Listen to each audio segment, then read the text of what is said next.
Hello everyone, आपका स्वागत है हमारी इस क्लास में।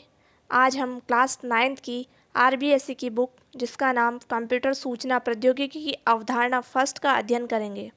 तो इस वीडियो को अंत तक ज़रूर देखना, जिससे आप कंप्यूटर के बारे में विस्तार से जानकारी प्राप्त कर सकेंगे। क्लास 9th की इस बुक कंप्यूटर सूचना प्रौद्योगिकी की अवधारणा फर्स्ट का आगे आने वाली वीडियो में इस बुक का पूरा अध्ययन करेंगे। चलिए आज की क्लास शुरू करते हैं। आज हम पढ़ेंगे 1.11 सॉफ्टवेयर एंड हार्डवेयर के बारे में। कंप्यूटर का कार्य दो भागों में संचालित होता है। फर्स्ट है हार्डवेयर, सेकंड है सॉफ्टवेयर। हार्डवेयर तथा सॉफ्टवेयर मिलकर एक संपूर्ण तंत्र का निर्माण करते हैं। कंप्यूटर तंत्र से अंतर्गत जो भी उपकरण, वस्तु, प्रोग्राम आदि आते हैं, वे सभी या तो हार्डवेयर के अंतर्गत आते हैं या फिर सॉफ्टवेयर के अंतर्गत आते हैं। इन दोनों का ज्ञान होना आवश्यक है। हार्डवेयर हम समझते हैं, हार्डवेयर क्या होता है? कंप्यूटर सिस्टम के वे सभी भौतिक एवं मूर्त भाग जिन्हें हम देख सकते हैं तथा छू भी सकते हैं, हार्डवेयर कहलाते हैं। सीपीयू की बोर्ड, माउस, प्रिंटर, स्पीकर आदि हार्डवेयर के उदाहरण हैं। इन सभी भागों को हम देखने के साथ छू भी सकते हैं। अगला आता है सॉफ्टवेयर। अब हम जानेंगे सॉफ्टवेयर क्या होते हैं। कंप्यूटर से कार्य करने के लिए हमें कंप्यूटर को बताना होगा कि उसे क्या करना है। इस कार्य के लिए हमें कंप्यूटर को निर्देश देने पड़ते हैं। इन निर्देशों को ही सॉफ्टवेयर कहा जाता है। इन निर्देशकों के समूह को प्रोग्राम भी कहा जाता है। सॉफ्टवेयर ही हार्डवेयर को क्रियाशील बनाता है। कोई भी हार्डवेयर तभी कार्य करता है जब उसे सबसे संबंधित सॉफ्टवेयर से निर्देश मिलते हैं। सॉफ्टवेयर इलेक्ट्रॉनिक रूप में होते हैं, जिन्हें देखा या छुआ नहीं जा सकता। ये आंतरिक होते हैं। जिस तरह से मोबाइल में जो ऐप होते हैं उसे हम छू के नहीं देख सकते, प्रत्यक्ष रूप से नहीं देख सकते, वैसे ही सॉफ्टवेयर होते हैं। अगला आता है सॉफ्टवेयर के प्रकार। सॉफ्टवेयर के प्रकार में सॉफ्टवेयर का उपयोग कंप्यूटर तथा उपयोगकर्ता के मध्य की क्रियाओं को संचालित करने के लिए किया जाता है तथा इसका उपयोग किसी कार्य को कंप्यूटराइज करने के लिए भी किया जाता है। इनको दो भागों में विभाजित किया जाता है। फर्स्ट है सिस्टम सॉफ्टवेयर और सेकंड है एप्लीकेशन सॉफ्टवेयर। अब हम इन दोनों की अंदर की डिटेल जानेंगे। फर्स्ट हम पढ़ेंगे सिस्टम सॉफ्टवेयर। सिस्टम सॉफ्टवेयर में कंप्यूटर को संचालित करने वाले सॉफ्टवेयर जो कंप्यूटर पर किसी प्रोग्राम के क्रियान्वयन के लिए आवश्यक होते हैं, सिस्टम सॉफ्टवेयर कहलाते हैं। ये कंप्यूटर को अधिक प्रभावशाली एवं उपयोगी बनाते हैं। सिस्टम सॉफ्टवेयर प्रोग्राम का वह समूह है जो किसी कंप्यूटर के भौतिक भागों तथा सॉफ्टवेयर को नियंत्रित करता है। सिस्टम सॉफ्टवेयर के अभाव में कंप्यूटर पर एप्लीकेशन सॉफ्टवेयर का उपयोग नहीं किया जा सकता। सिस्टम सॉफ्टवेयर कंप्यूटर विशेषज्ञों द्वारा तैयार किए जो हैं, ये कंप्यूटर तंत्र का एक आवश्यक भाग है। ये कंप्यूटर उपयोगकर्ता तथा कंप्यूटर हार्डवेयर के मध्य की क्रियाओं को नियंत्रित करता है तथा ये एप्लीकेशन सॉफ्टवेयर को भी क्रियान्वित करता है। इसीलिए इसे एप्लीकेशन सॉफ्टवेयर का आधार भी कहा जाता है। अब हम जानेंगे सिस्टम सॉफ्टवेयर के क्या कार्य होते हैं। पहला कार्य है सिस्टम सॉफ्टवेयर अन्य सभी सॉफ्टवेयर का निष्पादन करता है। सेकंड है ये उपयोगकर्ता तथा कंप्यूटर हार्डवेयर के मध्य संबंध स्थापित करता है। थर्ड है इसका उपयोग विभिन्न सॉफ्टवेयरों के निर्माण के लिए किया जाता है। फोर्थ है कंप्यूटर स्रोत जैसे memory, processor, input output device को नियंत्रित करता है। सिस्टम सॉफ्टवेयर में अग्रलिखित प्रोग्राम सम्मिलित होते हैं, जिसमें पहला पढ़ेंगे ऑपरेटिंग सिस्टम, सेकंड है यूटिलिटी प्रोग्राम, थर्ड है प्रोग्रामिंग भाषाएं, फोर्थ है भाषा संसाधन। एप्लीकेशन सॉफ्टवेयर पढ़ेंगे। इसमें हम जानेंगे इसका क्या सिस्टम होता है और ये किस प्रकार से कार्य करता है। एप्लीकेशन सॉफ्टवेयर प्रोग्राम का वह समूह है जो किसी विशेष तथा निश्चित कार्य को करने के उद्देश्य से बनाए गए हों। कार्य के आधार पर इसका निर्माण किसी भी भाषा में किया जा सकता है।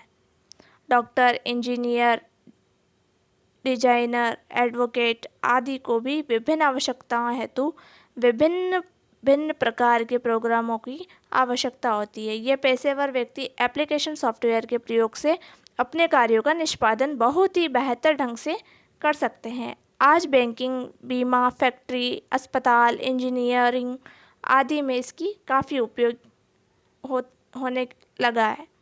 शिक्षा बोर्ड एवं विश्वविद्यालयों द्वारा परीक्षा परिणाम तैयार करने, कार्यालयों में वेतन बिल बनाने के लिए भी विभिन्न एप्लीकेशन सॉफ्टवेयर का उपयोग किया जाता है। ये प्रोग्राम कंप्यूटर को विशिष्ट कार्य करने की सक्षमता प्रदान करते हैं, जैसे word processing, inventory control, payroll, railway आरक्षण आदि। ये सभी सॉफ्टवेयर इस श्रेणी के अंतर्गत आते हैं। आगे हम जानेंगे 1.12 कंप्यूटर की भाषाएं, कंप्यूटर लैंग्वेजेज। भाषा का अर्थ होता है अपनी बातों को दूसरे को सही तरीके से समझाने का माध्यम। कंप्यूटर से कार्य करने के लिए जिस भाषा का उपयोग किया जाता है वे यूजर भाषा या कंप्यूटर भाषा कहते हैं। कंप्यूटर मशीन जिस भाषा को समझती है उसे बाइनरी का मशीन भाषा कहते हैं। इसे मोस्ट लगाइए, बाइनरी या मशीन भाषा कहते हैं।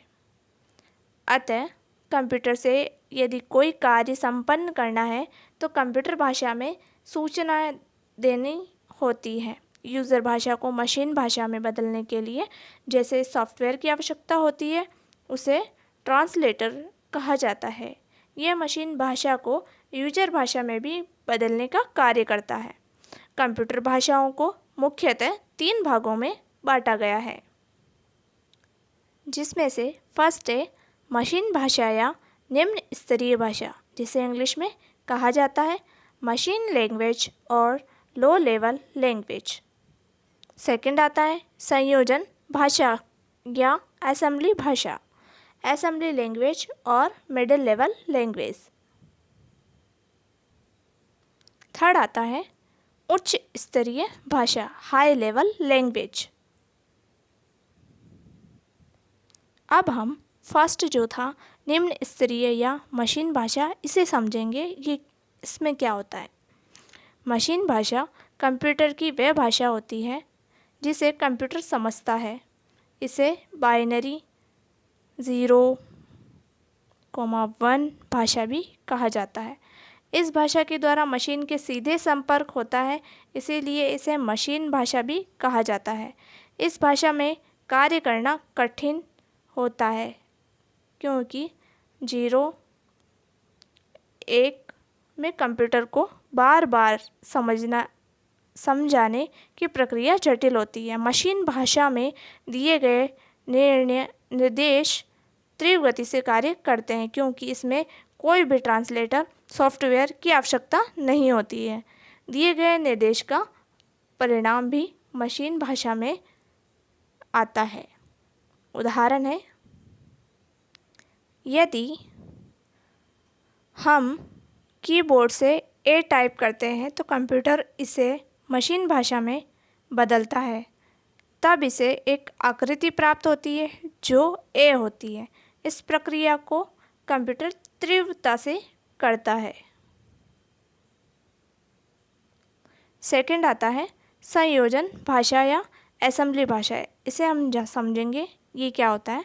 मशीन भाषा की कमियों को दूर करने के लिए असेंबली भाषा विकास किया गया है। इसमें 0,1 बाइनरी भाषा के स्थान पर सांकेतिक भाषा निमोनिक कोड का प्रयोग किया गया, जिसको याद करना सरल था। इस कोड को मशीन भाषा में बदलने के लिए असेंबलर का प्रयोग किया जाता है। इस भाषा में कार्य करना मशीन भाषा की अपेक्षा सरल होता है। इसके प्रोग्राम को पहले मशीन भाषा में बदला जाता है, इससे इसकी गति मशीन भाषा से कम होती है। संयोजक भाषा में प्रोग्राम लिखने के लिए मशीन को हार्डवेयर की जानकारी होना आवश्यक है। इसमें 2 प्रोग्राम चलता है। ये मशीन पर आधारित भाषा है, अतः दूसरे सॉफ्टवेयर की आवश्यकता होती है, जिसमें आते हैं HLT, ADD, CLA, SUB आदि। अगला हम अगली वीडियो में जानेंगे। बाकी की जानकारी हम अगले वीडियो में आप सभी को देंगे। इससे रिलेटेड अगर आपको किसी भी प्रकार की कोई भी दिक्कत हो तो आप हमें कमेंट करके बताएं, जिससे मैं आपके क्वेश्चन के आंसर दे पाऊँ और समझ पाऊँ कि कहाँ आपको दिक्कत आ रही है। आज के लिए इतना ही। धन्यवाद।